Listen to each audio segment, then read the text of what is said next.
أضفيت على الحسن العبقى فالورد تضاء.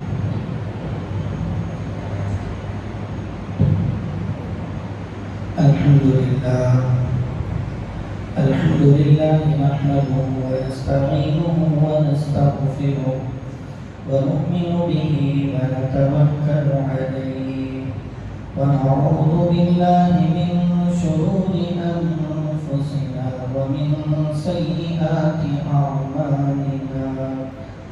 من يهده الله فلا مضل له ومن يضلله فلا هادي له. ونشهد أن لا إله إلا الله وحده لا شريك له. ونشهد أن سيدنا ومولانا محمدا عبده ورسوله.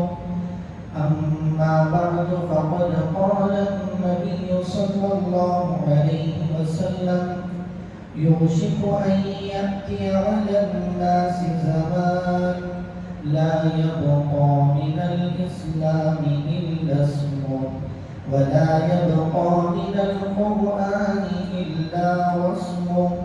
مساجدهم عامرة من المعامرة وهي خراب من الهدى، أو كما قال عليه الصلاة والسلام.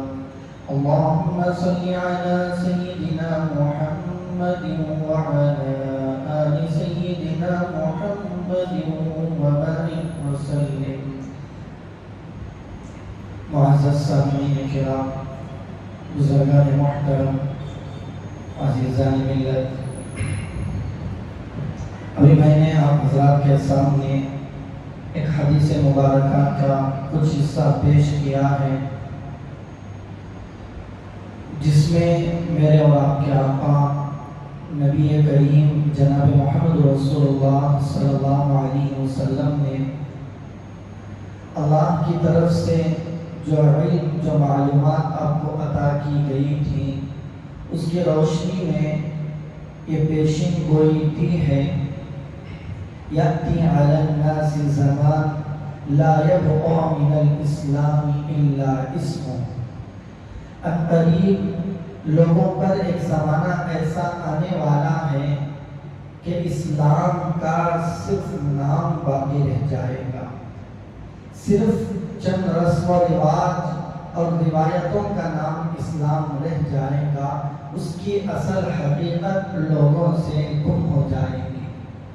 جیسا کہ ہم نے دیکھا، رمضان المبارک آیا تھا، لوگ رسمی طور پر مسجدوں کو آباد کرنے لگے.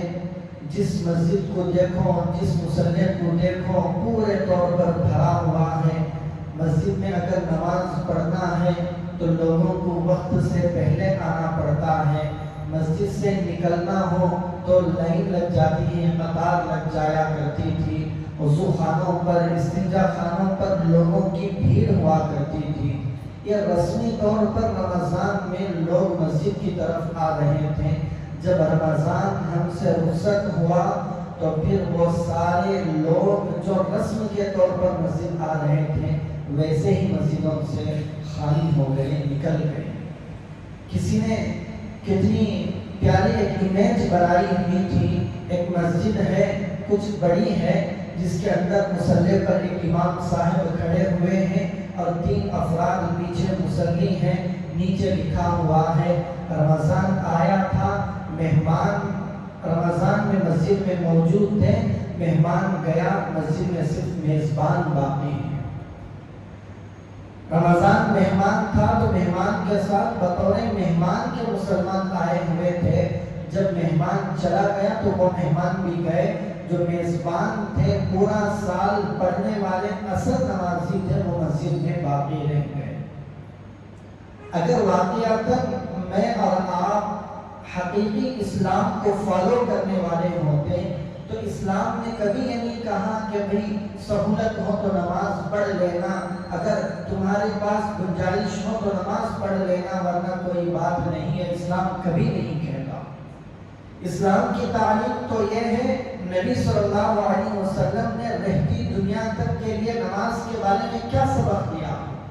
آپ صلی اللہ علیہ وسلم کا آخری وقت ہے، بستر سے اٹھا نہیں جا رہا، جب کچھ افاقہ ہوا تو آپ وضو کرنے کے لیے تشریف لے گئے، وضو کر رہے ہیں، کئی مرتبہ بے ہوش ہو جاتے ہیں، 7 یا 8ویں مرتبہ آپ نے وضو فرمایا، 2 صحابہ کے کندھے پر آپ نے ہاتھ رکھ کے پیروں کو گھسیٹتے ہوئے مسجد میں آ کر صف میں بیٹھ کر آپ نے نماز پڑھی۔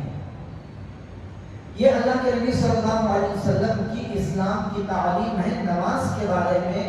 اسی کو اللہ کے نبی صلی اللہ علیہ وسلم نے فرمایا، لا یبقى من الاسلام الا اسمہ، دعوے تو کرنے والے بہت بڑی تعداد میں لوگ ہوں گے جو یہ دعویٰ کر رہے ہوں گے کہ میں بھی مسلمان، میں بھی مسلمان، میں بھی مسلمان، حقیقی اسلام صرف چند لوگوں کے پاس موجود ہوگا۔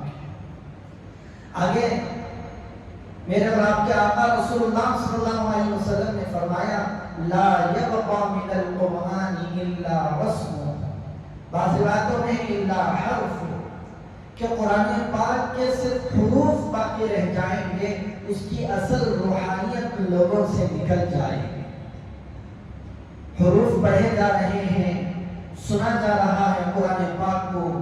آج کل ترقی یافتہ دور میں، سوشل میڈیا کے زمانے میں، قرآن پاک کو بہترین سے بہترین پڑھنے والے پیدا ہو گئے ہیں، لیکن اصل اس کی روحانیت تک پہنچنے والے بالکل تھوڑے لوگ موجود ہیں۔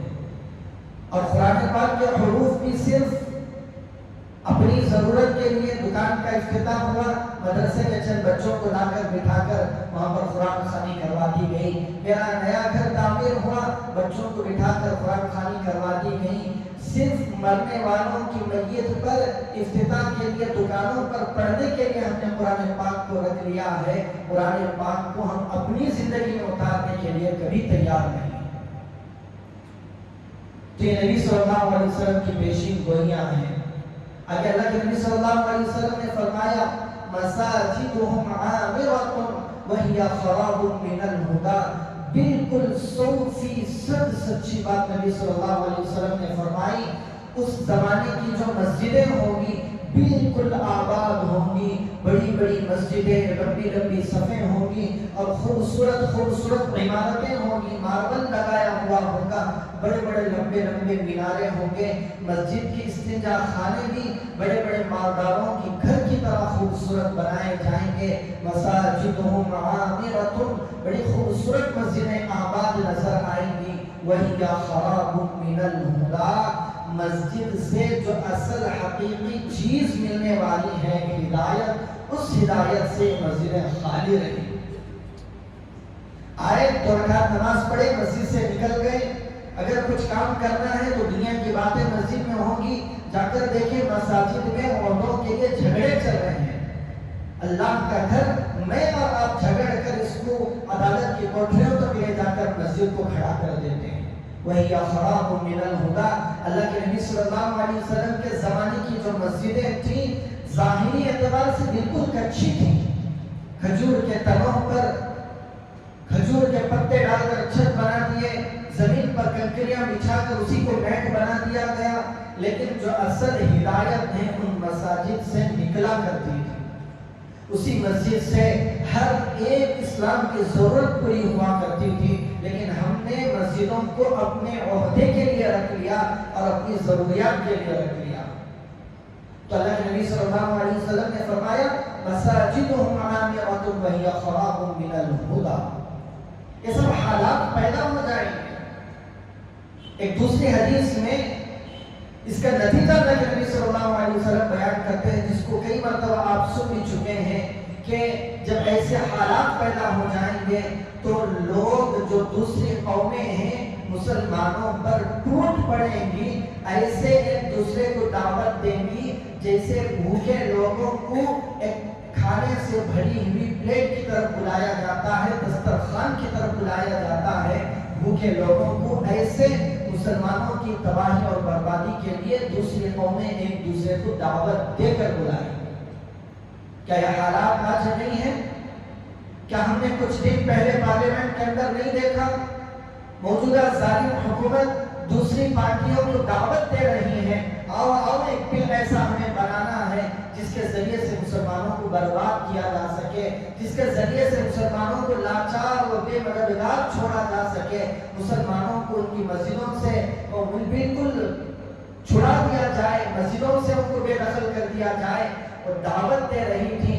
ایسے موقع پر ایسی ضمیر فروش چند لوگ بھی ان کے ساتھ مل گئے، جنہوں نے سب نے مل کر سب مسلمانوں کی مخالفت اور اپوزیشن کی مخالفت کے باوجود اس 20 کروڑ کی آبادی والے مسلم کمیونٹی پر خنجر چلا کر ان لوگوں نے زبردستی اس بل کو پاس کر دیا۔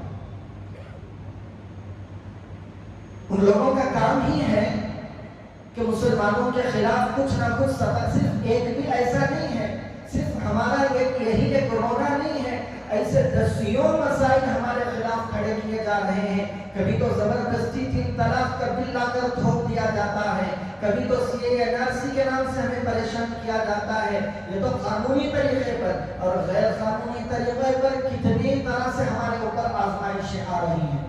کسی نے زبان کھولی تو اس کے گھروں کو بلڈوزر سے مسمار کر دیا گیا، ہماری بچیوں کے سروں سے دوپٹے اتار دیے گئے، لیکن یہ مسلم قوم جاگنے کے لیے تیار نہیں ہے۔